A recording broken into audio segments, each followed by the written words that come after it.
नमस्ते सबैजनालाई नमस्ते।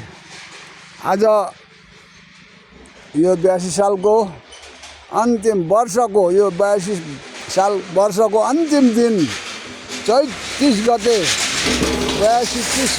चैत 30 गतेका दिन हामी 34 जनाको ग्रुप आएका छौँ।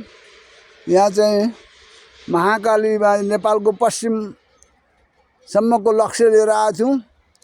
हाम्रो लक्ष्य पनि यो 82 साल पुरा हुँदा हुँदै यहीँ लक्ष्य पुगेको छ। यहीँसम्म आउने लक्ष्य लिएर आएका थियौँ हामीले।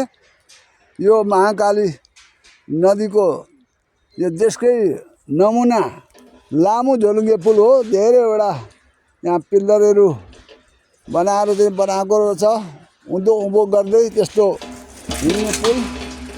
यहाँबाट पारी जाँदा चाँदनी दोलहारा त्यो चाहिँ नेपाल पर्यो, तर तल माथि फेरि इन्डिया पर्छ। यो खोलादेखि उतापट्टि महाकाली नदी हो। यसलाई चाहिँ अयोध्यामा पुग्दा सरयू भन्छन्। भनिसक्यो है। यही नदीलाई इन्डियामा अयोध्यामा पुग्दा सरयू भन्छन्। सरयूको स्थानको महत्त्व ठुलो छ अयोध्यामा, तर हामी नेपालमा चाहिँ महाकाली नदी भन्छौँ। यो हाम्रो पश्चिम बङ्गालको नदी पनि हो।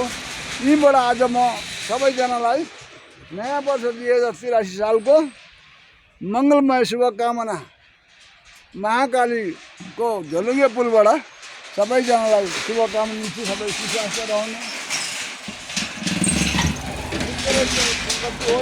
देशका अधुरा सपनाहरू 83मा पुरा हुन्, यही शुभकामना छ।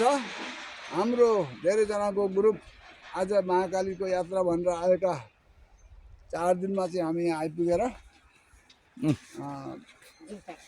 यहाँहरूलाई शुभकामना व्यक्त गर्दछु। धन्यवाद।